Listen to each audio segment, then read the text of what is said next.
दादा torsion car अपने आप रिपेयर हो सकती है तो फिर वो 12 साल तक कबाड़ में क्यों पड़ी थी? नाही मी सांगतो अभिषेक, मी सांगतो टार्झन कार कबाडात का पडली होती.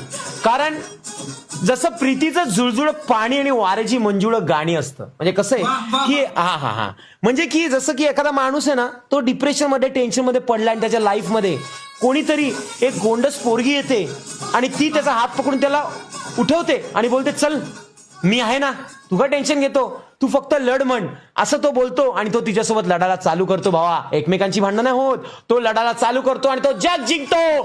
तसाच त्या गाडीचा विषय असतो. त्या गाडीला गरज असते त्या एका आधाराची, त्या एकदा टचची. आणि तो टच कोणाचा असावा तर त्या गाडीमध्ये असलेल्या त्या मालकाच्या केविल वाण्या घाऱ्या घाऱ्या पोराचा. तो टच जेव्हा त्या गाडीवर होतो तेव्हा त्या गाडीमध्ये प्राण येतात आणि मग ती गाडी रेडी होते की ज्यांनी माझ्या मालकाला कचकवले त्यांना मी कचकवणार. आणि मग टार्झन पिक्चर चालू होतो. भावा, बाकी काही विषय नाही, नॉर्मल आहे.